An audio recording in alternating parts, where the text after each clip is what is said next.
Hello everyone, I am Dr. Vaishnavi, your ENT faculty at Unacademy platform. I am here to discuss something that's very important, which is doctor-patient relationship and how you can establish a good rapport with your patients, because that's the ultimate thing which we are aiming at. The years of hard work, the years that you have spent in your studies, in your examinations, preparing for them, the sacrifices you have made are all so that tomorrow you are established as a good doctor. Your patients regard you as a good doctor and you want to develop that rapport with your patients. So let's just have a brief talk about this. Although this is going to be a day in, day out cycle for you when you come out of your post graduation or once you've come out of your MBBS, it is learnt gradually and cannot be discussed over one session. But we will just see what is the basic essence of a good medical practice or a good doctor-patient relationship. So basically, what is a good medical practice? You often know or you have often seen your patients regard you like gods. They treat you like superheroes. They feel that any ailment they have, any disease they have, everything can be cured by you and you are a god for them. So that is what the patient thinks, that you are a superhero, you're a Batman, you're a Superman, you're God, you can do everything possible. But is that the reality? Obviously not. You are only bound by your knowledge. You have read through your ears, you have seen your seniors doing certain things, and you have learned it from them. And it is on the basis of your experience that you can provide something that could be the best treatment available for that patient. It may be curative, it may not be curative, but most often, even if a patient regards you as God, I strongly believe that we are not gods.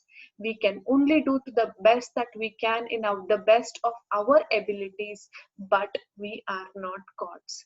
We can only help them understand what's the disease process, what is it that they are having, and then maybe make them understand that what is the consequence of a disease, maybe make them understand what's the treatment plan, and maybe reassure them that they probably will get better.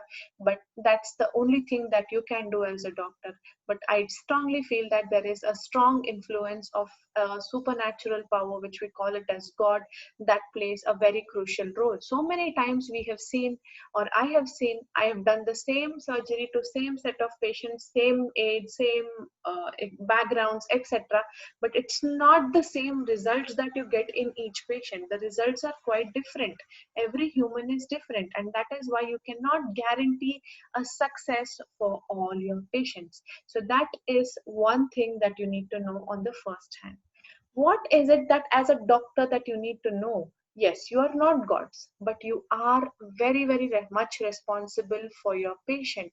Like other practices, it's not that you can just get over or you can just leave things like that irresponsibly and come back tomorrow and then do those things back in a proper way. It can't happen that way. It is then and it is there. If there is somebody who is unwell, who is sick, who is coming to you, it is your responsibility to make them feel comfortable, provide them with the best treatment that you know as a person or with your medical knowledge that you could give, and be responsible towards that patient. Irresponsibility is something that is unacceptable in medical practice. Now, what is the patient side? What does the patient think when there is a good medical, when we talk of a good patient doctor relationship, we should always think what is coming from the patient side. The patient always is anxious. The patient wants to know whether first this doctor has a good credibility or not. Is this doctor able to understand what I am going through? Is this doctor giving me the right diagnosis? Is the doctor hiding anything from me so that I don't get scared? They have already Googled the information themselves and come to some conclusions on themselves, and then they're meeting you. But you as a doctor have to understand the psyche of the patient. It is not very easy for the patient also. You need to understand why they are doing all these things, why they are having all these things. It is very obvious when you feel unwell, when you are sick, when you feel that something is wrong with you, you tend to try to find about it. You are anxious, you are nervous. So this is very, very common. So as a doctor, it is your responsibility first to always greet a patient. Always make them feel comfortable in your room. Always talk with them with a smile. Make them comfortable by simple hand touch. A simple hand touch makes a lot of difference. Whenever you want to just examine them, ask them for consent. May I do it? All these things will help the patient develop confidence in you, and that confidence that the patient develops will help you go a next level to establish a good relationship with your patient. But yes, we are thinking about the patient side. The patient also need to understand what is happening on the doctor side. Even if the patient doesn't understand, you need to work it out for yourself. On the doctor side, many of the times you are able to understand the diagnosis, you're able to come to a conclusion, you're able to treat the patient. And there are situations when you do not know what to do, when you do not know what is happening with the patient. You have done the best possible treatment that you know of, or you have studied of, you've gone through the books, you've gone through the literature, but something is not working for this patient. So the doctor's side is also very important. The doctor goes through a lot of stress, a lot of tension, may have missed something, not because he was irresponsible, but just it's a humane thing. Even a doctor is a human, so it is possible that you may at times miss certain things. So try, look into all the things possible for that particular patient. Try to work out solutions. When you don't know, please feel free to ask your seniors, please feel free to ask your medical community, discuss it with your friends or colleagues. Then you get more ideas, and that more ideas or that discussion helps you approach the patient in a better way. So the do's that you need to do with a patient is always communicate. Communication is the key element in a doctor-patient relationship. Most often, what does a patient want ultimately? That the doctor gives him 5-10 minutes of his time. He wants himself to be heard.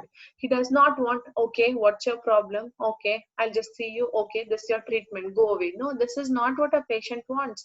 The patient wants empathy. The patient wants the doctor to talk to him, understand his problem, understand his symptoms. Even though they are irrelevant to that time and that scenario, still you need to allow the patient to open up, to talk to you, so that he feels confident in confiding his disease or his facts to you. Most often there are certain things that they do not want to tell you, or they don't feel that they're confident enough in confiding things in you. So communication is the best way to establish a good relationship with your patient. Not just communication from the patient end, you also have to communicate the right things to the patient in a right way. You cannot give bad news just like that. You need to mentally prepare the patient. You need to break it in a very simpler way. You have to make the patient understand what is the disease process, make them understand with digital learning aids, and so on and so forth.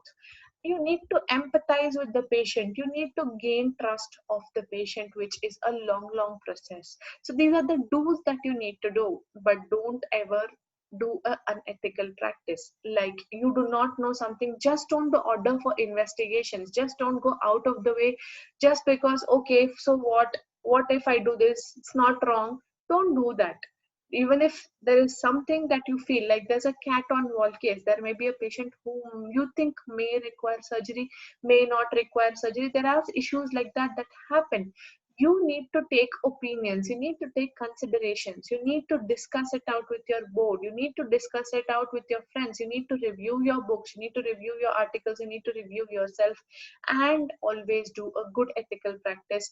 Don't ever do an unethical practice. Do not ever get too much personal with the patient. Do not go into his personal details, or don't allow him to enter into your personal life. Don't, just don't cut the conversation there, but maybe you can deviate the conversation elsewhere. So these are a few do's and don'ts that you should always look when you're treating your patient. Finally, whatever I have told so far were all unreal pictures. They were unreal I mean, there were pictures taken from the net, but what you see here is a real thing. Ultimately, you are going to sit with your patient. You want happy faces, not just of your patient. You want a happy, smiling face of yourself too. And when can you be happy? When you're able to do that in a very good manner, when you are able to treat your patient. So this patient of mine, I have not done anything great.